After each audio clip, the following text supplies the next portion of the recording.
Halo guys, jumpa lagi bersama Mimin. Terima kasih sudah mampir dan mendukung channel kami, sehat selalu buat kalian semua. Oke, kita langsung ke alur ceritanya. Kinmu menghafal dengan tekun dan menghafal diagram sirkulasi teknik 3 eliksir tubuh penguasa alam 6 arah di pilar.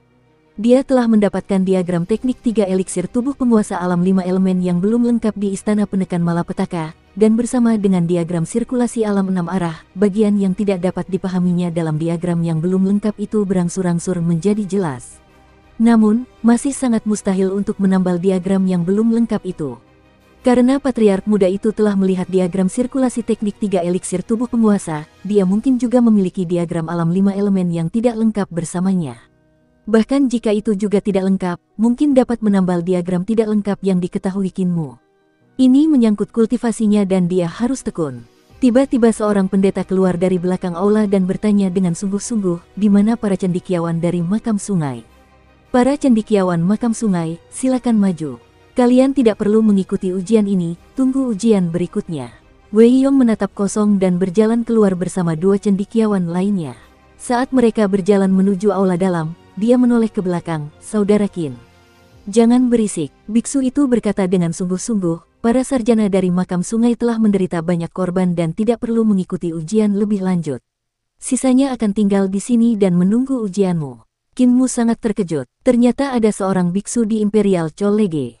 Melihat begitu banyak penganut Tao sebelumnya, awalnya dia mengira bahwa meskipun namanya Imperial Chollege, itu tetaplah tempat ajaran Tao. Dia tidak pernah menyangka akan melihat seorang pendeta di sini. Buddhisme dan Taoisme hidup berdampingan di Imperial Chollege. Aku ingin tahu apa yang dipikirkan biara petir agung. Tepat saat dia memikirkan hal ini, seorang biksu berjubah kuning keluar dari belakang aula. Dia memiliki alis yang tinggi dan panjang yang mengambang dan memegang sebuah buku catatan di tangannya. Melihat sekeliling, dia menundukkan semua cendekiawan di aula dengan tatapannya yang secerah salju dan membuka mulutnya, ujian ini tentang sifatmu. Suaranya menggelegar keras bagaikan lonceng besar yang berdenting, menggetarkan gendang telinga orang-orang di aula, membuat mereka terdiam. Ia duduk dalam posisi lotus dan alisnya terkulai saat berkata, saya akan membacakan mantra yang tersimpan dalam kitab suci ini, jika Anda tidak dapat menerimanya, Anda dapat meninggalkan aula besar. Mereka yang dapat menahan kitab suci saya ini dapat melanjutkan ke ujian berikutnya. Beliau menyatukan kedua telapak tangannya dan memutar tasbihnya. Sambil membaca doa dengan tidak terlalu cepat atau terlalu lambat, Buddha berkata, Subhuti, semua bodhisattva dan mahasattva harus mengendalikan pikiran mereka sebagai berikut, semua makhluk hidup yang lahir dari telur, rahim, kelembaban atau melalui transformasi, dengan atau tanpa bentuk, baik yang berpikir maupun yang tidak berpikir, dan yang tidak berpikir maupun yang tidak berpikir, semuanya dituntun olehku menuju nirwana akhir untuk kepunahan reinkarnasi. Meskipun makhluk hidup yang tak terukur, tak terhitung, dan tak terbatas jumlahnya dituntun menuju kepunahan reinkarnasi, memang benar bahwa tidak ada satu makhluk hidup pun yang dituntun ke sana. Mengapa demikian? Suara Sang Buddha bergetar dan setiap mantra bagaikan turunnya seorang rulai, menyerang pikiran semua cendekiawan di aula tersebut, menyerang tubuh mereka, ki vital mereka, harta karun ilahi embrio roh mereka, dan harta karun ilahi 5 elemen mereka. Bahkan Buddha Rulai Agung muncul dalam pikiran mereka dan bersinar cemerlang. Getaran itu semakin kuat dan kuat, menjadi begitu kuat sehingga sulit bagi orang-orang untuk bertahan. Suara getaran itu membuat ki dan darah mereka tidak stabil dan menyebarkan ki vital mereka, sehingga sulit bagi mereka untuk mempertahankan harta karun ilahi mereka. Sangat sulit juga untuk bertahan melawan pembacaan kitab suci. Pikiran mereka sama sekali tidak dapat bertahan, seolah-olah semua pikiran mereka terungkap tanpa ada rahasia yang disembunyikan. Akhirnya, seorang cendekiawan tidak dapat menahan diri untuk tidak bangkit dan berlari keluar aula. Jika dia terus mendengarkan nyanyian biksu berjubah kuning, dia takut ki vitalnya akan langsung hancur dan harta ilahinya akan diambil alih oleh suara Sang Buddha. Otot, rambut, kulit, tulang, meridiannya bahkan mungkin hancur berantakan karena getarannya. Saat cendekiawan ini berlari keluar dari aula besar, beberapa orang lainnya tidak tahan lagi dan ikut berlari keluar. Sebelum mereka sempat keluar dari aula besar, mereka tidak dapat menahan diri untuk tidak muntah dan ingin sekali memuntahkan semua organ mereka. Biksu berjubah kuning itu tetap tidak tergerak dan terus melantunkan mantranya. Mantra-mantra agama Buddha terus bergemuruh dan suaranya semakin keras. Semakin banyak cendekiawan berlarian keluar dari aula besar, babak belur dan kelelahan. Tanpa disadari, hanya tersisa 20 orang di aula. Kinmu duduk di tengah aula saat suara Buddha menyerbu ke arahnya, mengguncangnya sepenuhnya. Pemuda itu tetap tidak tergerak dan melantunkan suara iblis dengan suara pelan. Dia berada dalam kebuntuan dengan suara Buddha saat menyerang sementara dia bertahan, menyebabkan dia bertarung dengan gembira. Suara Buddha ini memiliki dampak yang sangat kecil padanya dan tidak mampu menimbulkan gangguan apapun pada kesadarannya. Setelah beberapa waktu, Kinmu berubah ke bahasa dewa yang telah dipelajarinya dan menjadi sangat sibuk mencoba bersaing dengan suara Sang Buddha. Setelah beberapa saat, biksu berjubah kuning itu mengerutkan kening saat membuka matanya untuk melihat Kinmu yang duduk di sana dengan tenang sambil mengangkat kepalanya untuk melihat mural di pilar. Seolah-olah dia tidak bereaksi terhadap nyanyiannya dan saat ini, hanya ada sekitar 10 orang yang tersisa di aula. Aneh sekali, jelas sekali tertulis kata-kata jahat dalam evaluasinya dan menekankan pentingnya mengamatinya. Kalau hatinya benar-benar jahat, bagaimana mungkin dia bisa bertahan begitu lama di bawah suara Buddhaku? Biksu berjubah kuning itu bingung dan suara Buddha di mulutnya secara tidak sadar melambat saat dia berpikir, dia tidak memiliki sifat iblis sekarang. Jika aku sengaja memaksanya untuk kembali, aku khawatir semua cendekiawan di aula akan dipaksa keluar dari aula besar juga dan tidak ada yang akan lewat. Dia berhenti dan berdiri, kalian semua telah lulus. Keluar dari belakang aula dan lanjutkan ke ujian berikutnya. Semua orang merasa seperti ada batu besar yang terangkat dari bahu mereka dan berdiri. Tanpa sadar mereka mengeluarkan keringat yang membasahi pakaian mereka. Hanya Kinmu yang tampaknya tidak punya perasaan dan tidak mengeluarkan setetes keringat pun. Biksu berjubah kuning itu mengamatinya lagi dan mengeluarkan daftar nama dan menambahkan catatan di belakang nama setiap orang. Ketika sampai di Kinmu, biksu berjubah kuning itu ragu-ragu sejenak sebelum menulis, hati seorang bayi yang baru lahir, tidak tergerak oleh dunia luar. Biksu itu berjalan keluar dari belakang aula dan melemparkan catatan itu ke langit. Bangau di udara terbang mendekat dan memegang catatan itu di paruhnya, lalu terbang ke atas. Biksu berjubah kuning itu kembali ke aula. Burung bangau itu terbang hingga setengah jalan ke atas gunung dan mendarat di depan sebuah aula besar. Burung bangau itu menyerahkan buku di paruhnya kepada seorang anak laki-laki yang sedang berjalan mendekat. Anak laki-laki itu bergegas memasuki aula dan menyerahkan buku itu kepada seorang Taois setengah baya di aula itu. Guru Lingyun, daftarnya sudah ada di sini. Daois Lingyun membuka daftar nama dan tersenyum. Setiap tahun, Imperial College harus memberikan 10 tempat untuk memilih siswa berprestasi dari alam embrio roh dan sarjana alam 5 elemen. Aku ingin tahu bakat apa yang ada di sini tahun ini. Dia melihat dan menganggukkan kepalanya dengan lembut. Masih ada 14 orang yang tersisa dan mereka semua memiliki evaluasi yang tinggi. Meskipun ada kerusuhan tahun ini dan bakatnya tidak sebagus sebelumnya, masih ada bakat muda yang layak mendapat perhatian. Dia menatap nama Kinmu dengan ekspresi aneh. Dia membaca evaluasi beberapa kali dan bingung, apa yang terjadi dengan orang yang bernama Kinmu. Mengapa mereka menulis bahwa dia memiliki sifat iblis dan menekankan untuk mengamatinya dan mengapa mereka mengatakan dia memiliki hati seperti bayi yang baru lahir dan tidak tergerak oleh dunia luar. Sekelompok orang menulis evaluasi dengan cara apapun. Anak laki-laki itu berkata, Guru, 3 cendekiawan dari makam sungai telah dipilih tanpa pengumuman. Guru harus mendiskualifikasi 7 orang di babak ini. Lebih jauh, Jenderal Strategi Surgawi mengatakan bahwa putrinya akan datang untuk ujian dan berharap guru akan lebih mempertimbangkannya. Juga, sebuah surat datang dari Istana Perwira Kekaisaran yang menyatakan bahwa salah satu cucunya ingin masuk ke perguruan tinggi kekaisaran untuk berkultivasi. Ada juga Jenderal Besar Kuda Putih dan keluarga Qin dari ibu kota. Raja Zenan juga mengirimi kami surat, Tuan Muda Raja Zenan juga ingin. Daois Lingyun mengalami sakit kepala hebat dan menggerutu. Mereka semua ingin masuk ke Imperial College dan mereka semua memiliki latar belakang yang kuat. Tidak peduli apapun, mereka semua lebih tinggi dariku. 3 cendekiawan dari Rivertum telah mengamankan 3 tempat, memberi muka kepada Imperial Preceptor. Sekarang 10 tempat telah menjadi hanya 7, bagaimana aku bisa mengatur begitu banyak orang? Apa latar belakang Kinmu ini? Mungkinkah dia dari keluarga Qin di ibu kota? Anak laki-laki itu menggelengkan kepalanya. Keluarga Qin mengatakan bahwa tuan muda mereka bernama Qin Yu. Kinmu ini seharusnya tidak ada hubungannya dengan keluarga Qin. Daftar sensusnya berasal dari prefektur Lizu. Daois Lingyun menghela napas lega dan berkata, aku hanya bisa menyalahkannya. Aku tidak akan membiarkan dia lulus ujianku nanti. Siapa lagi yang tidak punya latar belakang? Masih ada 2 saudara laki-laki Ding San dan Ding He, serta gadis bernama Si Yun Xiang ini. Yang lainnya memiliki latar belakang tetapi tidak sekuat itu. Orang ini adalah kerabat kepala prefektur Sparrow Mountain dan ada juga dia yang merupakan sepupu hakim kota Yu. Taois Lingyun menghela napas lagi dan berkata, pejabat kedua dan ketiga juga tidak bisa tersinggung, tetapi dengan situasi saat ini, aku hanya bisa menyinggung mereka. Setelah Kinmu keluar dari belakang aula, dia mengangkat kepalanya dan di sana ada jalan pegunungan. 10 orang sarjana mendaki gunung bersama-sama dan tidak lama kemudian, jalan di depan tiba-tiba terbentang. Dengan air terjun yang menggantung di tebing batu giok, air terjun itu seperti batu giok yang mengalir dan dengan sinar matahari yang menyinarinya, air terjun itu memancarkan cahaya terang dan warna-warna yang cerah. Pemandangan yang spektakuler itu menyebabkan Kinmu dan yang lainnya berseru kagum bahwa itu benar-benar tanah suci para dewa. Kakak, nama keluargamu juga sih. Kinmu menatap gadis muda di sampingnya dan bertanya dengan rasa ingin tahu, margasi cukup langka dan aku punya saudara yang bermargasi. Gadis di sampingnya bernama Si Yun Xiang. Dia adalah gadis yang lembut dan pendiam dengan mata besar. Tidak banyak orang yang bermargasi selain nenek Si. Ini adalah pertama kalinya Kinmu bertemu dengan orang lain yang bermargasi.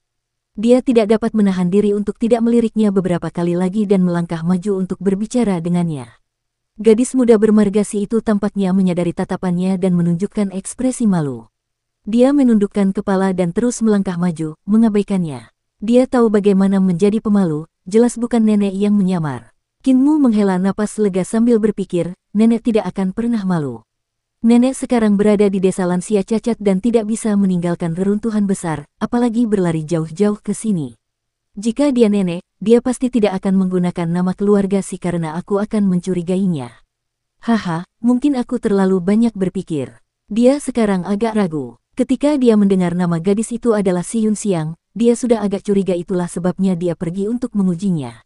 Tidak lama kemudian, mereka telah sampai di depan aula besar. Mereka hanya melihat seorang anak laki-laki memegang daftar nama di tangannya sambil menatap mereka dan berkata dengan jelas, para cendekiawan, ujian untuk tahap ini sangat ketat dan mungkin ada yang cedera atau bahkan kematian. Apakah ada yang ingin jatuh? Di depan balai sidang, ke-14 cendekiawan itu semuanya diam tak bersuara, tak seorang pun yang terjatuh. Anak laki-laki itu tersenyum dan melanjutkan, karena tidak ada yang terjatuh, maka kita akan mulai ujiannya. Guru, Daois Lingyun keluar dari aula dan tatapannya berputar mengelilingi Kinmu dan yang lainnya, sambil tersenyum, beberapa tahap pertama menguji fondasi, kreativitas, dan sifat kalian. Tahap ini menguji kekuatan kalian. Meskipun kalian semua adalah sarjana, sungguh luar biasa bagi kalian untuk bisa sampai di sini. Setiap dari kalian memiliki kekuatan yang menakjubkan. Aku, kepala aula dari Hall of Pureyang, akan secara pribadi menguji kalian semua. Para ulama saling memandang. Lalu seorang ulama berkata dengan suara pelan, ini tidak adil. Tatapan mata Daois Lingyun berkedip dan dia terkekeh, tentu saja itu tidak adil. Kalian semua berasal dari sekolah dasar dan perguruan tinggi, yang tidak dapat dibandingkan dengan Imperial College.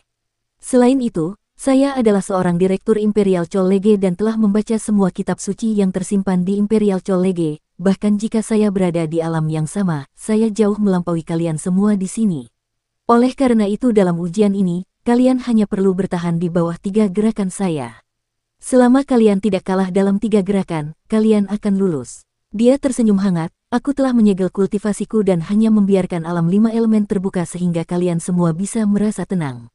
Saat dia mengatakan itu, semua cendekiawan menghela napas lega. Selama itu adalah kontes di alam yang sama, mereka tidak takut pada siapapun. Bagaimanapun, mereka adalah praktisi bela diri yang luar biasa di sekolah dasar dan perguruan tinggi mereka sendiri. Mereka memiliki kepercayaan diri. Daois Lingyun juga tersenyum dan menjadi tenang. Meskipun itu adalah 3 gerakan dari alam yang sama, ada banyak ruang baginya untuk mengendalikan hasilnya. Hanya dalam 3 gerakan, dia bisa melakukannya dengan mudah dan tidak ada yang bisa melihat celah dan dia juga bisa mendiskualifikasi cendekiawan lain dalam 3 gerakan. Bagaimanapun, dia adalah seorang direktur Imperial College. Meskipun dia tidak berani mengakui bahwa dia tak terkalahkan di bidang yang sama, kehebatannya masih langka di dunia. Ding San, kamu yang pertama. Taois Lingyun menyegel kultivasinya sendiri dan berkata dengan sungguh-sungguh, nak, ambilkan pedang kayu itu. Anak laki-laki itu membawa 2 kotak pedang kayu dan meletakkannya secara vertikal di tanah. Daois Lingyun mengulurkan tangannya dan benang ki vital yang halus terbang keluar dari jarinya. Sambil mengambil pedang kayu dari kotak pedang, dia berkata, ada 36 pedang yang disimpan dalam kotak pedang ini yang cocok untuk keterampilan pedang Celestial Dipper. Kamu dapat membawa kotak pedang di punggungmu atau dengan cara apapun yang kamu suka. Sementara itu, menggunakan satu pedang saja sudah cukup bagiku. Cendekiawan bernama Ding San itu maju dan membawa kotak pedang di punggungnya. Ia membungkuk kepada Taois Ling Yun sebagai penghormatan dan melancarkan jurus pedang biduk surgawi, menyebabkan pedang-pedang kayu itu berterbangan keluar dari kotak pedang. Celestial Dipper Sword Skill adalah keterampilan pedang yang harus dipelajari oleh para cendekiawan dari seluruh dunia. Qin Mu telah melihat keterampilan pedang semacam ini di kapal menuju ibu kota. Ketika pertama kali melihatnya, hatinya terguncang dan berpikir bahwa praktisi seni bela diri dari Eternal Peace Empire sangat hebat. Hanya seorang praktisi seni bela diri biasa yang ditemuinya sudah dapat melakukan keterampilan pedang yang rumit seperti itu. Akan tetapi, setelah dia melihat hampir semua cendekiawan menguasai ilmu pedang biduk langit, dalam benaknya dia berpikir bahwa dia dapat dengan mudah melawan 10 cendekiawan itu dengan satu tangan saja.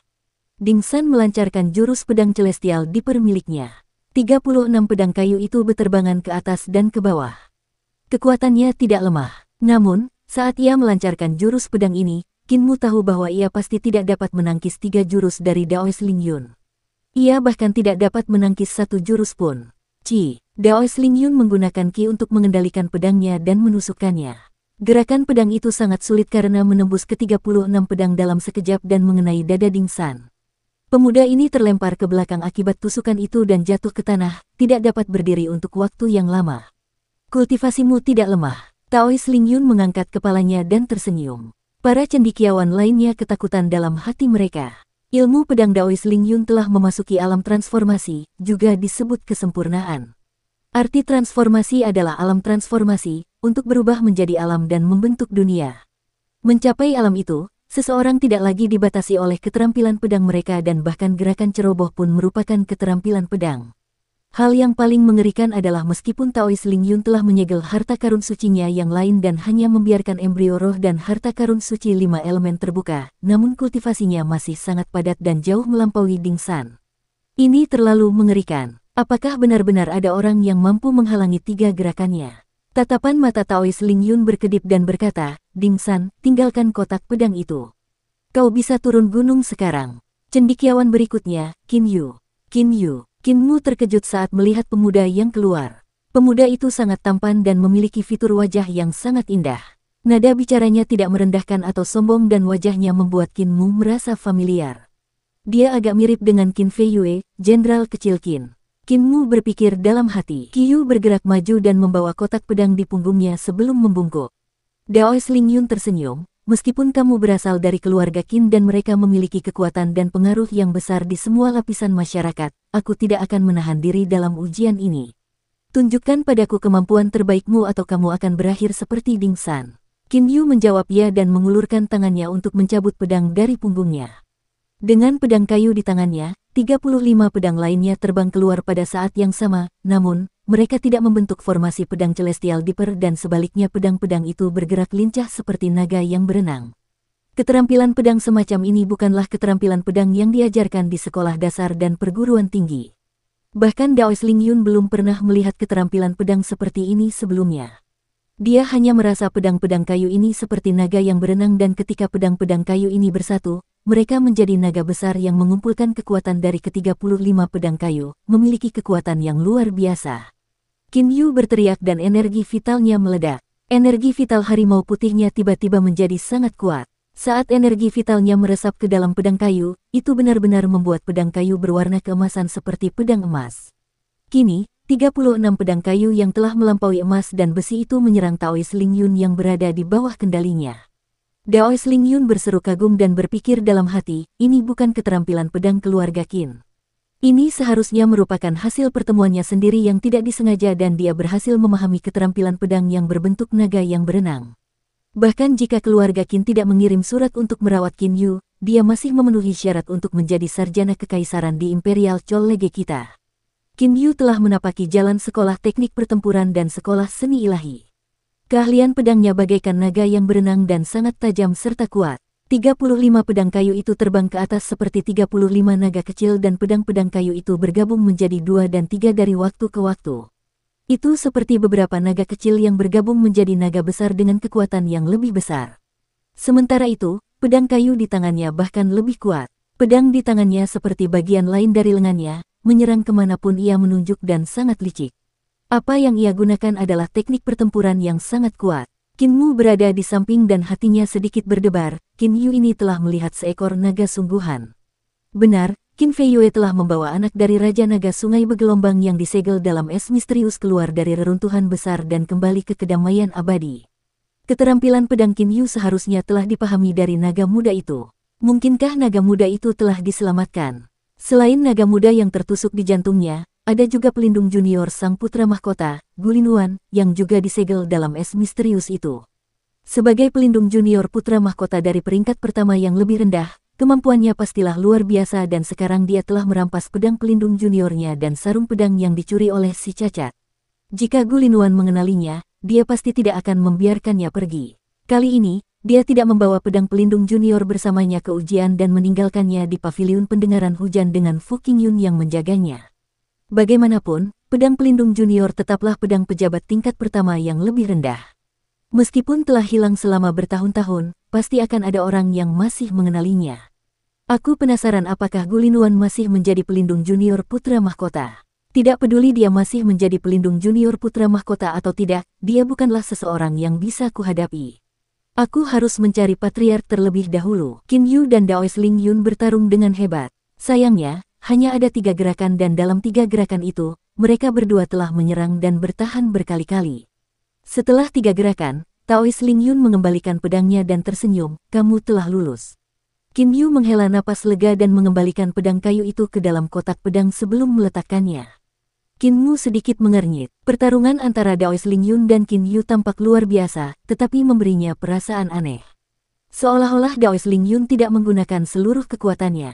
Jurus Qin Yu memang sangat rumit, tetapi kultivasinya tidak jauh lebih tinggi dari Ding San sebelumnya. Daois Ling Yun bisa saja menggunakan kultivasinya yang padat untuk menekan Qin Yu, tetapi sebaliknya, ia menggunakan pedang untuk melawan 36 pedang lawan. Bukankah ini menggunakan kekurangan seseorang untuk melawan kekuatan lawan? Kultivasi Qin Mu sangat kuat dan terlebih lagi Blind telah mengajarinya keterampilan kebangkitan mata 9 surga dan meskipun dia hanya mengolah surga pertama, penglihatannya menakjubkan dan dapat melihat titik ini. Ada sesuatu yang mencurigakan terjadi. Selanjutnya, Qin Mu. Daois Ling Yun tersenyum. Qin Mu melangkah maju dan hendak membawa kotak pedang ketika Daois Ling Yun bertanya, nama keluargamu juga Qin? Qin Mu mengangkat kepalanya dan mengangguk padanya, nama keluargaku adalah Qin. Daois Ling Yun tersenyum, sayang sekali itu bukan Qin dari keluarga Qin. Qin Mu mengangkat alisnya dan tidak membawa kotak pedang. Dia kemudian tersenyum samar, guru, saya sedikit lebih bodoh dan saya lebih suka yang lain. Bisakah saya memiliki kedua kotak pedang itu untuk digunakan? Daois Ling Yun tidak mempermasalahkannya dan tersenyum, silakan saja. Aku hanya butuh pedang kayu. Qin Mu juga memindahkan kotak pedang lainnya dan menaruhnya di sampingnya. Energi vitalnya melesat keluar, berubah menjadi benang energi vital setebal lengan yang memasuki salah satu kotak pedang dan sebuah pedang kayu melesat keluar. Daois Ling Yun tertawa terbahak-bahak, bagaimana kamu berlatih? Apakah gurumu tidak memberitahu kamu cara memurnikan ki vitalmu, memurnikan ki menjadi benang?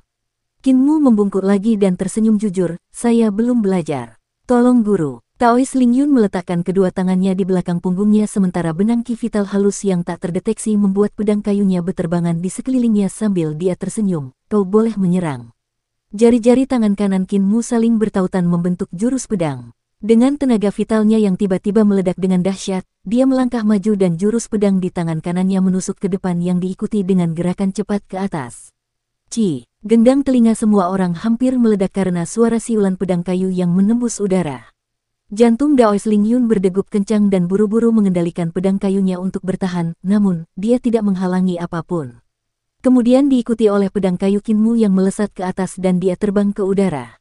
Bentuk pedang jentik, Qin Mu tetap tanpa ekspresi saat jari-jari pedangnya terus menusuk ke depan. Tepat saat Daois Ling Yun terlempar ke udara dan bisa bereaksi, pedang kayu itu telah menusuk dadanya, membuatnya terlempar ke belakang. Saat dia menerobos pintu aula besar, dia menghilang tanpa jejak. Pada saat yang sama, Qin Mu menghentakkan kakinya dan kedua kotak pedang itu terguncang 3 kaki dari tanah. Gesper kotak pedang itu meledak dengan bunyi letupan saat pedang kayu itu melesat keluar seperti kilat dan menusuk ke dalam aula besar satu demi satu. Buk, buk, buk, buk, buk, buk. Serangkaian suara terbelah yang disebabkan oleh pedang kayu yang menusuk pedang kayu terdengar dari aula bagian dalam dan dalam sekejap mata, kedua kotak pedang itu kosong karena 71 pedang kayu membentuk satu garis. Begitu pedang depan menusuk dada Taois Ling Yun dan menghabiskan semua kekuatannya, pedang di belakang akan datang menusuk dan membelah pedang depan untuk terus menusuk Taois Ling Yun di jantungnya. Saat pedang datang satu demi satu, tidak ada waktu baginya untuk mengatur napas. Buk-buk, di samping kaki Kinmu, dua kotak pedang yang kosong jatuh ke tanah dan berguling dua kali. Di belakangnya ada para cendekiawan yang tercengang dan menatap kosong. Bahkan anak laki-laki yang berada di bawah Taois Ling Yun juga menoleh dengan leher terpelintir dengan cara yang mengejutkan. Mereka semua ternganga saat melihat ke arah aula bagian dalam tanpa berkata apa-apa. Di belakang Hall of Pure yang terdapat Hall of Supreme Learning milik Imperial Chollege. Hall of Supreme Learning beberapa kali lebih besar dari Hall of Pure yang. Di depan aula tersebut terdapat tangga panjang yang memiliki 999 anak tangga. Di puncak tangga dan di depan aula besar terdapat Saint Seat, tempat yang hanya bisa diduduki oleh Kanselir Agung Kekaisaran. Namun, pada saat ini, yang duduk di kursi suci bukanlah patriark muda dari Sekte Iblis Surgawi yang juga merupakan Kanselir Agung Kekaisaran. Dia adalah seorang pria parubaya yang mengenakan jubah kuning di tubuhnya dan mahkota di kepalanya. Patriark muda dari Sekte Iblis Surgawi duduk di bawahnya dan di bawah Patriark ada ratusan anggota Dewan Pengadilan Sipil dan Militer yang berdiri di tangga, serta sebuah direktorat. Di bawah tangga terdapat para cendekiawan dari seluruh dunia yang tengah mengikuti suatu kontes. Para cendekiawan yang bisa datang ke sini semuanya adalah praktisi seni dewa dan isi ujian mereka berbeda dari cendekiawan seperti Kinmu. Para cendekiawan yang bisa datang ke sini semuanya telah melalui ujian yang sangat sulit. Ketika para cendekiawan ini sampai di sini setelah melalui cobaan dan kesengsaraan, beberapa di antara mereka pingsan dan langsung didiskualifikasi ketika mereka melihat lelaki berjubah kuning di kursi suci bersama dengan watak yang demikian besar. Orang yang berada di kursi suci itu adalah putra langit dari Kekaisaran Perdamaian Abadi saat ini, Kaisar Yanfeng. Kaisar Yanfeng secara pribadi telah mengunjungi Imperial Chollege dan ini bukanlah hal yang tidak terduga. Kaisar Yanfeng telah datang ke sini berkali-kali untuk memeriksa para cendekiawan di seluruh dunia yang tengah mencari ilmu dan menjadi murid Putra Langit. Perguruan tinggi kekaisaran, perguruan tinggi, dan sekolah dasar adalah senjata Kaisar Yanfeng untuk menghadapi sekte yang berakar dalam. Terutama untuk perguruan tinggi kekaisaran yang merupakan yang terpenting dari semuanya, tidak mungkin dia tidak akan memeriksanya.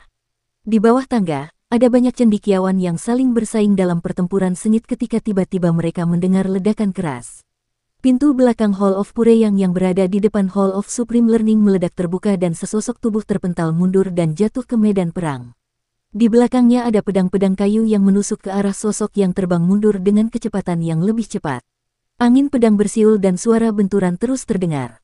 71 suara terdengar terus-menerus dan saat pedang menghantam sosok itu dan menghantamnya ke tangga, membuatnya terkapar di punggungnya. Di bawah aula pembelajaran tertinggi, suasana benar-benar hening.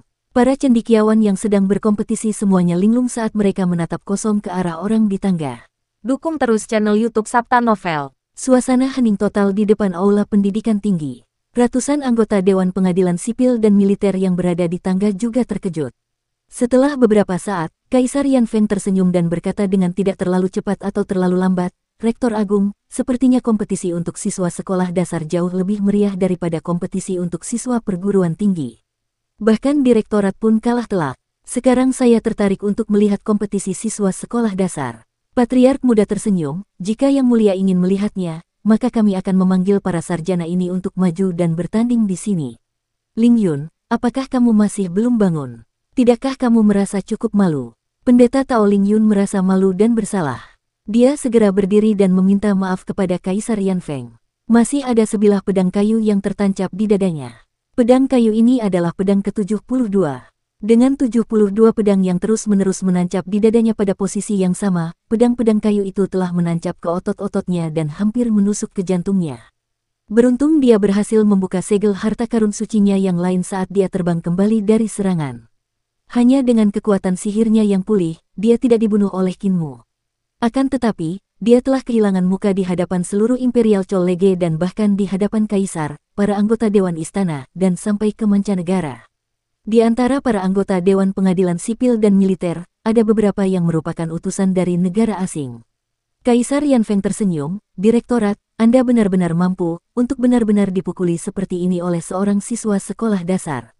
Siapa yang memukul Anda? Panggil dia. Saya ingin melihat siapa yang berani mengalahkan pejabat tinggi peringkat keempat di istana kekaisaran saya." Taois Lingyun menjadi semakin malu dan ingin sekali mencari lubang untuk dimasuki. Patriark muda memanggil direktorat lain dan membiarkannya menemani Taois Lingyun. Dia kemudian tersenyum dan berkata, "Yang mulia, Lingyun pasti meremehkan musuh dan membiarkan sarjana sekolah dasar itu menang.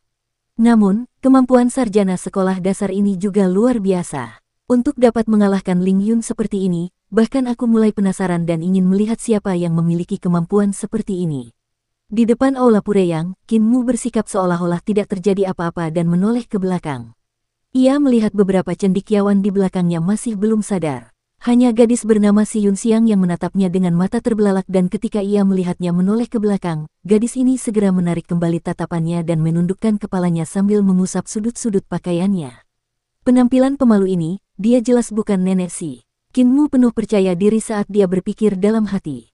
Tepat pada saat ini, Daois Lingyun dengan cepat berjalan mendekat bersama seorang direktorat lainnya.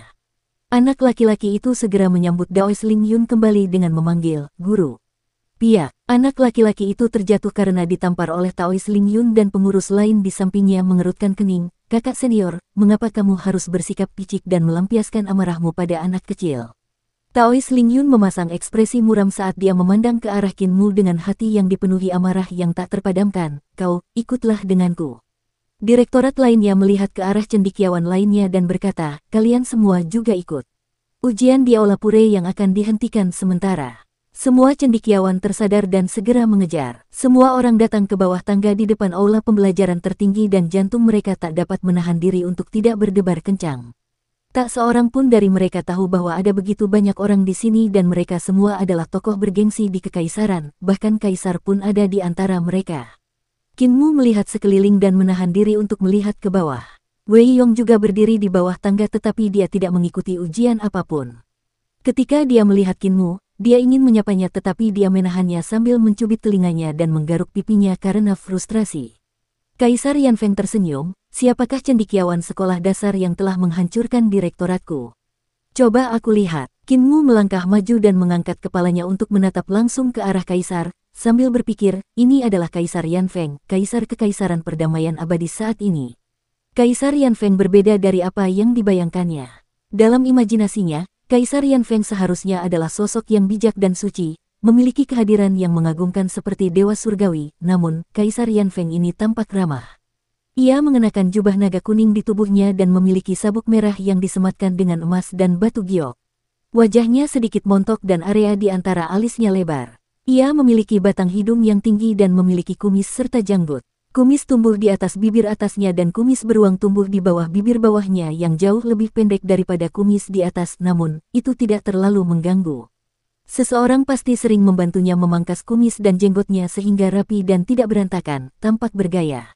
Kaisar Yanfeng menatapnya dengan rasa ingin tahu dan tersenyum, "Masih muda, sangat jarang seseorang memiliki kemampuan seperti itu. Kamu berasal dari mana?" Qin Mu membungkuk dan ingin mengatakan prefektur Lizu ketika dia berubah pikiran. Dia menjawab dengan jujur, "Saya dari reruntuhan besar." Tepat saat dia mengatakannya, seorang jenderal kecil tiba-tiba keluar dari barisan dan membungkuk, "Yang mulia, mohon berikan perintah untuk menangkap orang ini. Dia orang terlantar dari reruntuhan besar." Saat dia mengatakannya, seluruh hadirin langsung riuh. Melihat ke arah sumber suara, Qin Mu sedikit khawatir. Dia melihat bahwa jenderal kecil itu adalah Qin Fei Yue, jenderal kecil Qin. Qin Fei Yue tentu saja tidak asing dengannya. Mereka tidak hanya bertemu sekali dan bahkan mengobrol satu sama lain di penginapan di kota naga perbatasan. Qin Fei Yue tahu sebagian latar belakangnya. Pada saat ini, seorang menteri tua di samping Kaisar Yanfeng berkata dengan suara rendah, "Yang mulia, adik laki-laki ini adalah tabib dewa gang bunga yang saya temukan. Tabib dewa Flower Alley, masih muda." Kaisar Yanfeng terkejut sejenak dan tersenyum, "Mundurlah, jenderal kecil Qin. Dia sudah mengatakan bahwa dia berasal dari reruntuhan besar, jadi mengapa kamu harus bingung?" Qin Fei Yue memprotes, "Yang mulia, orang ini memiliki latar belakang yang meragukan dan terkait dengan sekte iblis surgawi. Yang mulia, mohon pahamilah." Kaisar Yanfeng mengerutkan kening dan berkata, kultus iblis surgawi juga merupakan sekte di bawah kekuasaanku, dan mereka juga orang-orangku. Sekarang kau membuatku menghancurkan orang-orangku sendiri, lalu bagaimana aku akan memerintah kultus iblis surgawi? Qin Fei Yue masih ingin membantah, tapi ekspresi Kaisar Yanfeng berubah sedikit muram saat dia melambaikan tangannya, mundurlah. Di antara para penasihat istanaku, ada elit dari setiap sekte dan setiap aliran sesat. Berdasarkan asal-usul mereka, ada setengah dari mereka yang berasal dari aliran sesat dan sekte setan. Jenderal kecil Qin, kau sedikit keterlaluan. Qin Fei Yue hanya bisa mengundurkan diri. Kaisar Yanfeng menatap Qinmu dan tersenyum. Di bawah seluruh langit, setiap tempat adalah tanah kaisar. Di perbatasan tanah, setiap individu adalah menteri kaisar. Tanahku tidak hanya terbatas pada perdamaian abadi, bahkan orang-orang dari reruntuhan besar adalah orang-orangku. Kau adalah murid dari sekte iblis surgawi. Qinmu membungkuk dan menjawab, benar sekali. Kaisar Yanfeng tertawa terbahak-bahak sambil melihat para anggota Dewan Pengadilan Sipil dan Militer di sebelah kiri dan kanannya. Kultus iblis surgawi selalu sulit dipahami dan sekarang bahkan para pengikut kultus mereka masuk ke perguruan tinggi kekaisaran untuk mencari ilmu. Kanselir Agung, Anda telah melakukan perbuatan yang hebat. Patriark muda membungkuk, ini adalah keberuntungan yang mulia. Seorang menteri kabinet di sampingnya berkata, Yang mulia, orang ini mungkin orang yang terlantar. Orang yang ditinggalkan. Kaisar Yanfeng tidak peduli dan menjawab dengan santai, bagi orang-orang yang ditinggalkan oleh para dewa, bukan berarti aku juga akan meninggalkan mereka. Para dewa dapat meninggalkan semua makhluk hidup, tetapi aku tidak bisa. Ketika mereka datang ke tanahku, tidak peduli apapun asal-usul mereka, mereka adalah orang-orangku. Jadi tidak ada orang yang ditinggalkan.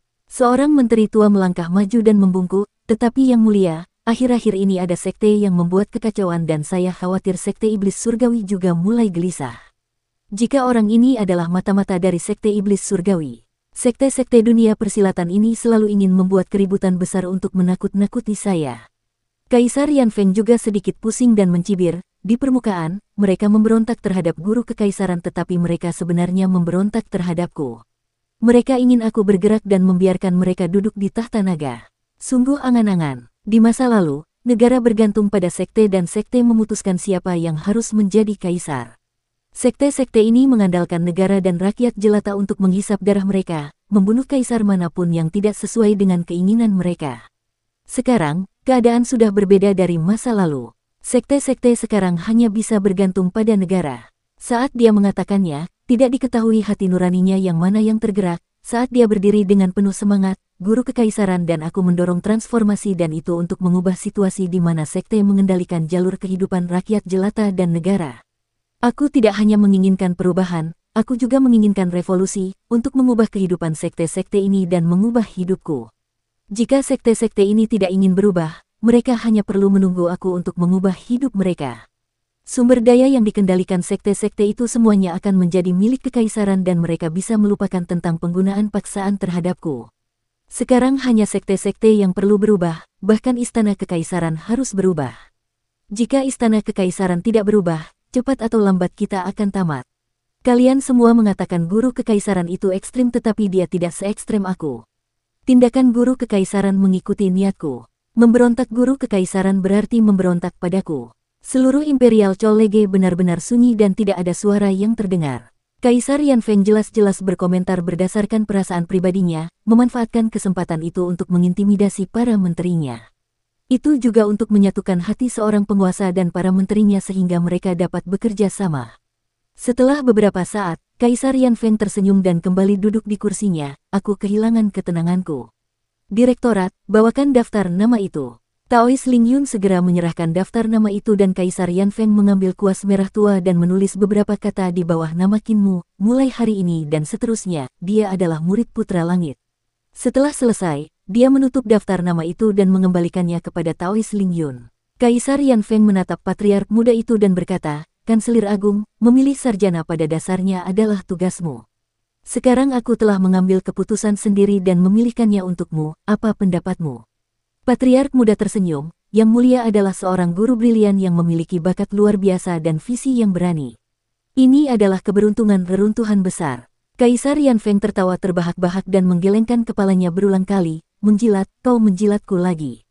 Baiklah, biarkan para cendekiawan melanjutkan kompetisi mereka. Direktorat Imperial College menerima perintah tersebut dan membiarkan banyak cendekiawan melanjutkan kompetisi mereka. Masih ada beberapa orang yang belum menyelesaikan ujian mereka di antara para cendekiawan sekolah dasar sehingga mereka juga melanjutkan ujian mereka di depan aula pembelajaran tertinggi. Daois Lingyun masih menjadi orang yang menguji mereka. Bahkan jika Daois Lingyun ingin bersikap lunak pada generasi muda para pejabat tinggi dan bangsawan itu, dia tidak berdaya. Bagaimanapun, semua peserta di sini sekarang adalah praktisi kuat yang memiliki mata tajam. Jika dia berani main-main, dia akan ketahuan. Ujian ini berlangsung hingga malam sebelum berakhir. Ada yang gembira dan ada yang kecewa, terutama bagi para mahasiswa. Persaingan mereka bahkan lebih ketat dan kejam, sehingga yang bisa masuk Imperial College hanya 1 dari 100. Hanya tersisa 5 tempat untuk sarjana sekolah dasar dan mereka yang berasal dari keluarga terpandang lebih terpelajar dan mengungguli murid-murid dari keluarga miskin.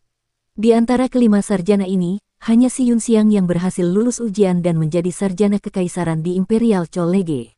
4 orang lainnya semuanya berasal dari keluarga terkenal. Bukan karena pelajar dari keluarga miskin tidak bekerja cukup keras, mereka hanya dibatasi oleh sumber daya. Seni bela diri, mantra, dan keterampilan pedang yang diajarkan oleh semua sekolah dasar dan perguruan tinggi adalah sama, dan tidak peduli seberapa mahir mereka, mustahil bagi mereka untuk menembus penghalang ini. Selain mengolah apa yang diajarkan sekolah dasar dan perguruan tinggi, dengan para ahli dalam keluarga mereka sendiri yang membimbing mereka, para pewaris keluarga terkenal juga mengolah seni pamungkas mereka sendiri yang diwariskan dalam keluarga mereka, oleh para leluhur mereka dan bahkan oleh sekte mereka. Itulah sebabnya proporsi sarjana dari keluarga miskin yang memasuki Imperial College tidak tinggi. Semua ini tercermin di mata Qin Mu dan dia berpikir dalam hati, jika ini terus berlanjut untuk waktu yang lama, para petinggi di Kekaisaran Perdamaian Abadi akan selalu direbut oleh pengaruh keluarga dan sekte terkenal. Para pengikut orang miskin tidak akan pernah memiliki kesempatan untuk keluar dari kesulitan mereka dan tidak akan pernah menduduki posisi penting di istana kekaisaran. Dengan cara ini, kekaisaran tidak akan bertahan lama. Kaisar Yanfeng memiliki hati untuk berubah, namun, saya bertanya-tanya apakah dia dapat mengubah situasi ini. Dalam situasi seperti ini, para penguasa akan selalu menjadi penguasa dan hierarki akan semakin kuat. Maka, beberapa pengaruh akan semakin kuat di antara para penguasa dan semakin besar pengaruh tersebut, semakin banyak sumber daya yang akan mereka peroleh dan akhirnya menjadi tumor ganas di kekaisaran. Ketika hari itu tiba, para cendekiawan malang itu memberontak. Tumor ganas itu akan mengambil kesempatan untuk menimbulkan malapetaka dan keruntuhan kekaisaran dapat terjadi hanya dalam semalam. Ketika ujian selesai, direktorat mengatur tempat tinggal mereka. Setiap orang yang telah menjadi sarjana kekaisaran memiliki tempat tinggal mereka sendiri di Imperial College. Tempat ini disebut Scholar Residence, tempat para sarjana tinggal. Setiap sarjana memiliki halaman dengan 2 pintu masuk dan 2 pintu keluar dan para sarjana kekaisaran biasanya tinggal di tempat tinggal mereka sendiri karena ada semua yang mereka butuhkan di sana. Bahkan ada pembantu yang membantu mereka membersihkan rumah, mencuci pakaian, dan menyiapkan makanan untuk mereka. Dengan cara ini, para sarjana tidak akan terganggu oleh hal-hal sepele sehari-hari mereka. Jika mereka adalah orang-orang yang berstatus, mereka bahkan dapat membawa pembantu atau dayang mereka sendiri. Qin Mu tidak punya apa-apa, jadi tentu saja dia tidak punya hal-hal sepele. Aku ingin tahu apakah aku bisa membawa Hulinger juga. Saat aku sudah tenang dan bertemu dengan Patriark, aku akan membawanya. Qin Mu melihat sekeliling dan menemukan bahwa Gunung Giok tempat Imperial College berada jauh lebih besar dari yang terlihat. Ada gunung di gunung dan gua di gua. Selain Hall of Pureyang, Hall of Asureyang dan Hall of Supreme Learning, ada juga sekitar selusin aula istana dari semua jenis dan ada juga Floor of Heavenly Records. Lantai catatan surgawi adalah tempat penyimpanan buku-buku yang memiliki sekretaris. Sesuai namanya, sekretaris bertugas menjaga buku-buku rahasia. Buku-buku yang disimpan di lantai catatan surgawi adalah catatan-catatan kuno yang dikumpulkan kekaisaran dari sekte-sekte di dunia ini. Catatan-catatan ini dijaga oleh para sekretaris. Qin Mu berhenti dan melihat sekeliling. Dia juga melihat orang-orang berjalan ke sana kemari di lantai catatan surgawi yang ramai dengan berbagai aktivitas. Kebanyakan dari mereka adalah cendekiawan kekaisaran dan ada juga generasi muda keluarga kekaisaran. Bagaimana perasaan tuan muda sekte setelah datang jauh-jauh ke sini? Sebuah suara tua terdengar dari belakangnya dan Qin Mu berbalik untuk membungkuk memberi salam, Patriark. Orang yang datang adalah sang Patriark muda. Meskipun penampilannya masih muda, suaranya sangat kuno. Dia tersenyum. Tidak perlu formalitas. Qin Mu menenangkan diri dan berkata, setelah datang jauh-jauh ke sini, aku telah melihat keadaan Kekaisaran Perdamaian Abadi dan itu memberiku dampak yang sangat besar. Hatiku bergejolak. Patriark muda menjadi tertarik dan melangkah maju. Oh, ceritakan padaku tentang hal itu. Kinmu mengikuti jejaknya dan berbicara sambil berjalan. Ketika aku datang ke sini, aku mengamati sepanjang jalan. Aku melihat seluruh Kekaisaran Perdamaian Abadi memiliki pertanda keberuntungan besar. Jalan dan seni ilahi mereka adalah untuk penggunaan sehari-hari rakyat jelata dan berkembang setiap hari. Mereka memanggil hujan ketika ada kekeringan dan mengejar awan ketika ada banjir, yang mendekati keajaiban. Ada kapal terbang di udara, perahu yang bepergian di darat dan bahkan seni penyempurnaan pil digunakan dalam kehidupan sehari-hari rakyat jelata, menciptakan keajaiban. Kekaisaran Perdamaian Abadi mungkin sedang dalam kekacauan sekarang tetapi itu tidak akan bertahan lama dan mereka akan menjadi sangat kuat setelah ini.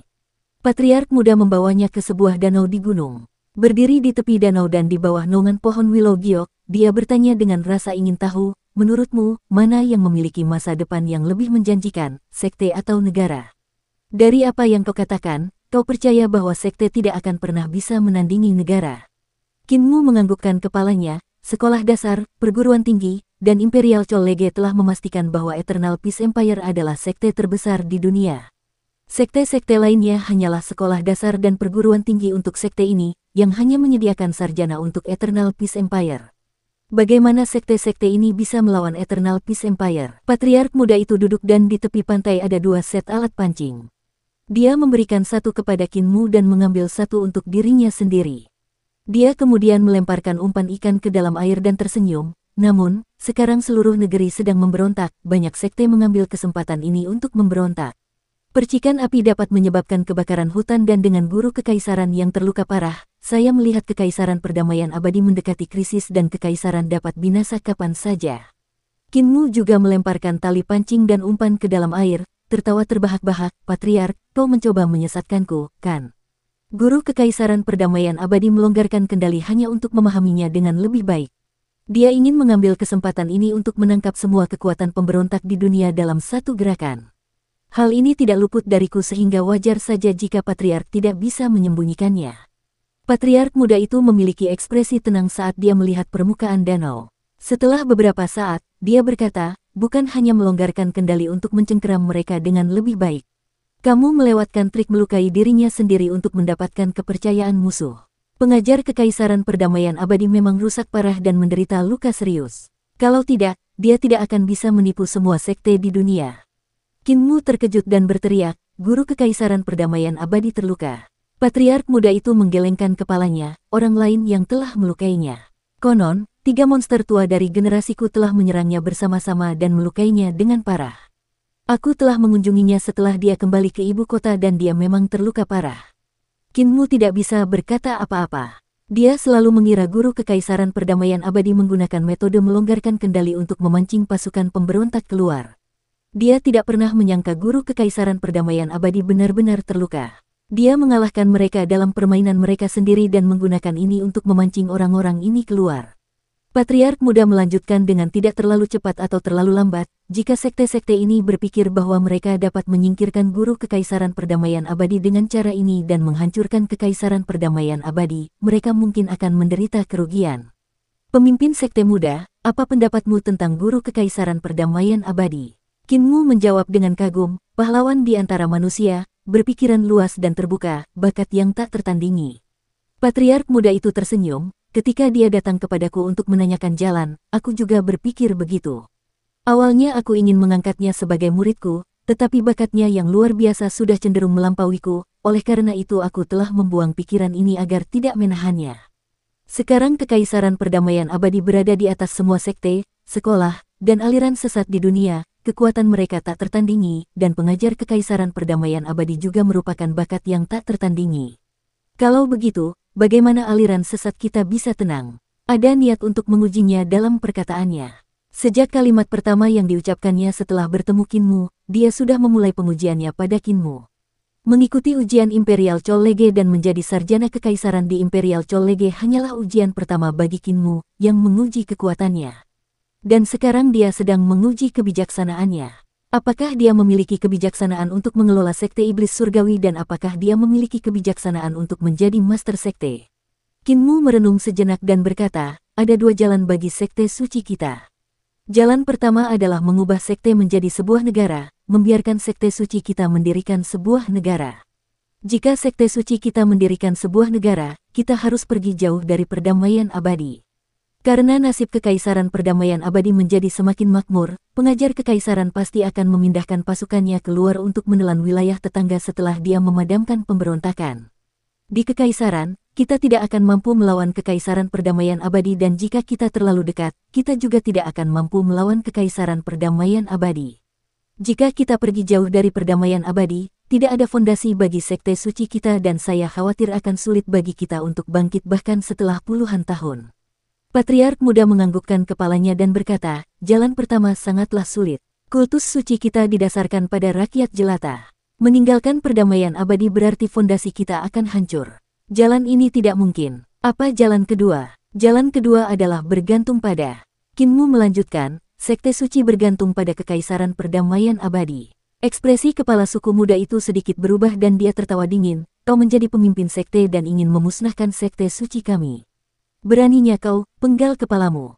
Kinmu bingung, patriark tidak punya pemikiran ini. Sang patriark muda terdiam sejenak dan mendesah, ya, aku melakukannya. Taruh kepalamu sementara di lehermu, dan lanjutkan kata-katamu. Kinmu melanjutkan, saya melihat bahwa jalan pengajar kekaisaran perdamaian abadi agak sesuai dengan ajaran sekte suci kita, jalan orang suci yang digunakan sehari-hari oleh orang biasa. Jika sekte suci kita bergantung pada perdamaian abadi, kita tidak akan merosot seperti sekte lain dan malah bisa berkembang dan tumbuh lebih kuat. Ini adalah poin pertama. Dia berhenti sejenak dan melanjutkan, sekolah dasar, perguruan tinggi, dan Imperial College milik Eternal Peace Imperial Preceptor memiliki kekurangan dan itu sangat besar. Itu tidak dapat dilihat dalam waktu singkat, tetapi setelah 2 hingga 300 tahun, hasilnya akan terlihat jelas. Sang patriark muda menampakkan ekspresi penasaran dan bertanya, apa kekurangannya? Kinmu bertanya, bolehkah aku bertanya kepada patriark, berapa persen sarjana di Imperial College berasal dari keluarga miskin? Sang patriark muda tersenyum karena dia jelas tahu apa yang dimaksudnya. Dia menjawab, 10%. Kinmu bertanya lagi, selama bertahun-tahun ini, berapa persen pejabat muda di Kekaisaran Perdamaian Abadi berasal dari Imperial College? Patriark muda itu menjawab, 72% berasal dari Imperial College. Para menteri tua lainnya berasal dari berbagai sekte besar dan ada juga beberapa yang telah naik selangkah demi selangkah. Menurut spekulasi saya, 200 tahun kemudian, semua pejabat di dunia akan berasal dari Imperial College dan tidak akan ada lagi sarjana dari keluarga miskin di Imperial College.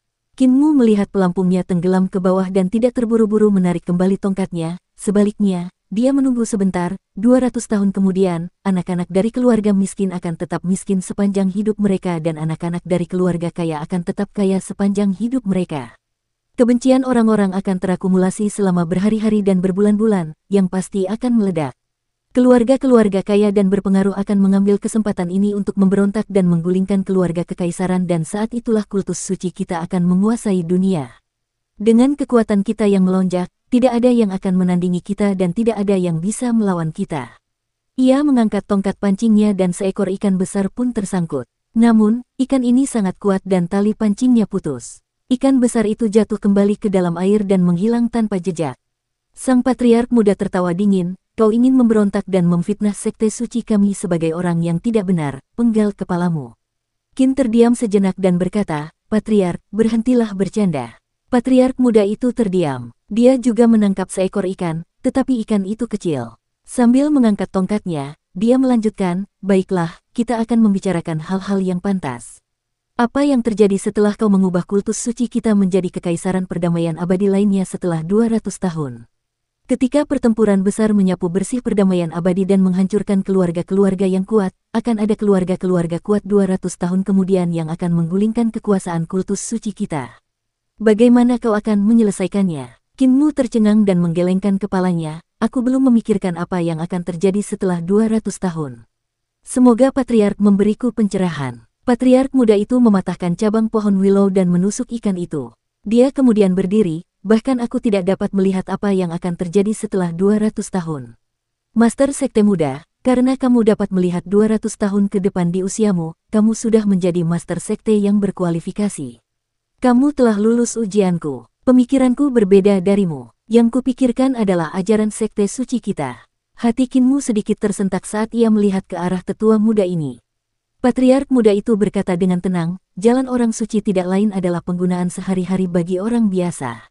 Siapapun yang melakukan sebaliknya dianggap sesat. Bertindak lugas, mengikuti jalan alam, itulah arti jalan. Ketika guru kekaisaran perdamaian abadi bangkit tiba-tiba, aku telah mendeteksi ambisinya yang besar. Ketika dia bertanya kepadaku tentang jalan itu, aku telah memberitahunya kalimat ini dalam kitab suci iblis surgawi pendidikan agung. Apa yang dia lakukan sekarang adalah inti dari kalimat ini. Hati dan pikiran Kinmu goyah dan dia membungkuk dengan kagum, patriark itu bijak dan sudah menjadi orang suci. Anda ingin membuat pengaruh yang tak terlihat dan mengubah kekaisaran perdamaian abadi menjadi sekte suci kita. Jika kekaisaran perdamaian abadi mampu mencapai jalan orang suci, kekaisaran perdamaian abadi akan menjadi sekte orang suci surgawi. Patriark muda itu menggelengkan kepalanya, kekaisaran perdamaian abadi dan pengajar kekaisaran tidak dapat mencapai jalan orang suci dan begitu pula aku. Seperti yang kau katakan, kekuatan dan sumber daya akan berada di tangan keluarga-keluarga yang berkuasa 200 tahun kemudian. Yang miskin akan menjadi semakin miskin dan yang kaya akan menjadi semakin kaya. Ini bukanlah jalan orang suci dari sekte orang suci surgawi kita. Aku ingin memengaruhi pengajar kekaisaran perdamaian abadi dan kekaisaran perdamaian abadi, namun, sepertinya aku telah gagal. Aku sudah tua, tanggung jawab ini akan dilimpahkan kepadamu. Yang dapat kubantu hanyalah mengelola sekte ini untukmu selama beberapa tahun lagi. Dia memegang ikan di tangannya dan membawa tongkat di punggungnya. Kinmu mengikutinya dari belakang dan melihat sesepuh ini mencari sebuah kol untuk mendirikan sebuah pot di tempat suci tertinggi di hati setiap orang di Eternal Peace Empire. Menambahkan air dan menyalakan api, dia membuang sisik dan organ ikan sebelum melemparkannya ke dalam pot. Melihat air dalam panci, patriark muda mengambil beberapa bumbu dan menaburkannya ke dalam panci. Beberapa bulan lagi, aku akan pensiun dari jabatan kanselir agung. Aku sudah tua dan ingin menghabiskan beberapa tahun terakhirku untuk bepergian. Masih banyak tempat di dunia ini yang belum aku jelajahi dan kultus suci akan berada di tanganmu. Setelah aku pensiun, aku akan mengadakan upacara kenaikan takhta dan secara pribadi melihatmu menjadi pemimpin kultus suci. Kinmu sedikit gelisah dan bertanya, saat ini aku hanya berada di alam 5 elemen. Jika aku langsung mengambil alih sekte suci, apakah terlalu dini dan sulit untuk meyakinkan orang banyak? Patriark muda memberi isyarat kepadanya untuk duduk. Kinmu duduk dengan kaki disilangkan di depan panci dan mencium aroma sup ikan. Patriark muda menjawab, sesungguhnya aliran sesat itu lebih tersebar. Ke-360 kepala aula tersebar di seluruh negeri dan para pengikut kami tersebar di seluruh kedamaian abadi. Bahkan para tetua dan raja-raja surgawi sulit untuk berkumpul bersama. Kau bisa menjadi kepala aliran sesat yang lepas tangan dari tanggung jawabnya. Jika ini benar-benar tidak berhasil, bukankah aku masih hidup? Ketika aku masih hidup, tidak seorang pun akan berani menyentuhmu, bahkan pengajar kekaisaran kedamaian abadi. Hati Kinmu sedikit bimbang dan mencoba bertanya, guru kerajaan perdamaian abadi pasti sedang mencoba mengendalikan sekte suci kita, benar kan?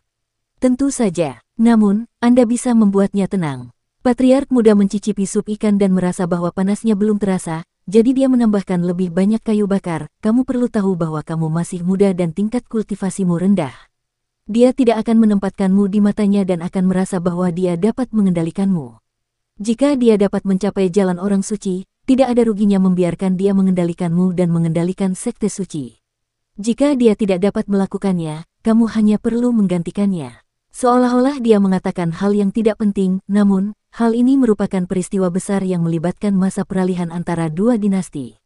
Kinmu mencicipi sup ikan dan merasa bahwa itu lezat dan sangat menyegarkan, membuatnya tidak dapat menahan diri untuk berseru kagum. Tiba-tiba dia teringat sesuatu dan langsung bertanya, Patriark, apakah ada teknik yang hilang dalam kitab suci iblis surgawi pendidikan agung? Setelah mempelajarinya selama beberapa hari ini, saya tidak menemukan teknik yang dapat menyatukan semua keterampilan dalam kitab suci iblis surgawi pendidikan agung. Patriark muda mengulurkan tangannya dan meraih ke udara, lalu mengambil 2 mangkuk dan 1 sendok sayur entah dari mana. Kinmu mengambil sendok sayur itu dan mulai menyendok sup. Baru saja patriark muda itu meraih ke udara, mantra semacam ini tercatat dalam kitab suci iblis surgawi pendidikan agung. Itu disebut mantra pengangkutan 5 hantu, untuk dapat mencuri barang dari jauh tanpa diketahui siapapun. Teknik persatuan kitab suci iblis surgawi pendidikan agung hanya diberikan kepada pemimpin sekte dan diwariskan dari satu pemimpin sekte ke pemimpin sekte lainnya. Patriark muda itu meneguk sup ikan dan menghela napas. Isi kitab suci iblis surgawi pendidikan agung semuanya dapat diajarkan kecuali teknik persatuan yang hanya dapat dikembangkan oleh guru sekte. Ketika kamu menjadi guru sekte suci, Li Tianxing akan mengajarkannya kepadamu. Qin Mu tercengang. Bukankah Master Sekte Li Tianxing sudah meninggal? Dari nada bicara sang patriark muda, Li Tianxing tampaknya masih hidup. Sambil meminum sup ikan itu, dia merasa semakin nikmat rasanya sehingga dia bertanya, "Patriark, ikan apa ini?" Sang patriark muda menjawab, "Ki dari 9 naga berkumpul di sini dan membentuk danau ini. Ikan-ikan ini menyerap ki naga, oleh karena itu, mereka disebut ikan mas 9 naga. Jenis ikan ini memiliki tubuh yang penuh dengan tulang keras dan tidak banyak daging, oleh karena itu mereka hanya dapat digunakan untuk direbus dan sup yang direbus dari mereka sangat lezat." Qin Mu tampak termenung. Patriark bermaksud membiarkanku menjadi ikan mas 9 naga dengan tubuh penuh tulang keras. Sang patriark muda menatapnya, "Apa kau tidak terlalu banyak berpikir? Apa salahnya menjadi manusia hingga kau ingin menjadi ikan? Kau ingin direbus dalam sup. Aku hanya ingin sup ikan, itulah sebabnya aku membawamu ke sini." Qin Mu merasa malu. Tampaknya lelaki tua itu benar-benar menginginkannya dan hanya ingin minum sup ikan. Mereka berdua duduk dan perlahan-lahan meminum sup itu, sangat menikmatinya. Qin Mu mengambil tulang ikan dan menggambar sebuah gambar di tanah. Dia menggambar diagram sirkulasi alam 6 fusion dari tubuh penguasa 3 eliksir dan bertanya, "Patriark, saya telah melihat diagram sirkulasi ini di Aula Azure Yang. Namun, tidak ada diagram sebelumnya. Bolehkah saya bertanya apakah Patriark telah melihat diagram sebelumnya dari gambar ini?" Patriark muda itu melihatnya dengan saksama dan merasa heran, "Untuk apa Anda memerlukan diagram sirkulasi teknik ini? Anda mengenali teknik ini?" Qin Mu menganggukkan kepalanya dan berkata, "Ini adalah diagram sirkulasi dari teknik 3 ramuan tubuh penguasa alam 6 fusi." Patriark muda itu memiliki ekspresi aneh, "Bahkan aku tidak tahu ini adalah teknik 3 ramuan tubuh penguasa, siapa yang memberitahumu?" Kepala desa yang melakukannya. Patriark muda itu menatap kosong sejenak dan mendesah sedih, "Orang tua ini masih lebih bijak dariku. Aku tidak bisa mengenali teknik ini dan tidak tahu namanya, tetapi dia tahu. Dia tetap yang lebih pintar. Jadi teknik ini disebut teknik 3 eliksir tubuh penguasa, orang tua itu memang memiliki banyak pengalaman dan pengetahuan. Aku pernah melihat diagram sirkulasi ini di reruntuhan kuno. Selain gambar ini, ada juga beberapa gambar yang tidak lengkap. Aku melihat banyak sekali keajaiban dalam sirkulasi diagram yang luar biasa, oleh karena itu aku menghafalnya dan mengukirnya di Aula Azure Yang. Teknik-teknik di Aula Azure Yang semuanya adalah diagram yang tidak lengkap dan ini adalah salah satu yang tidak lengkap." Dia berhenti sejenak dan bertanya, "Kamu sedang mengembangkan teknik ini?" Qin Mu menganggukkan kepalanya, "Aku telah mengolah teknik 3 ramuan tubuh penguasa sejak aku masih kecil." Patriark muda itu ragu sejenak, "Seharusnya, kau mengolah teknik persatuan dari sekte suci kita, tetapi pasti ada alasan mengapa orang tua di desamu itu menyuruhmu mengolah teknik 3 eliksir tubuh penguasa ini. Dengan pengetahuannya yang mendalam, dia tidak mengajarimu tekniknya dan malah mengajarimu teknik 3 eliksir tubuh penguasa. Ini berarti teknik itu bahkan lebih baik daripada tekniknya. Teknik yang bagus seringkali memiliki kesamaan. Mengapa kau tidak mengolah kedua teknik itu? Itu bahkan mungkin berkontribusi pada kultivasimu." Qin Mu mengerti dan menjawab, "Aku belum menemukan diagram teknik 3 eliksir tubuh penguasa sebelumnya. Tanpa teknik alam 5 elemen, aku tidak dapat terus berkultivasi."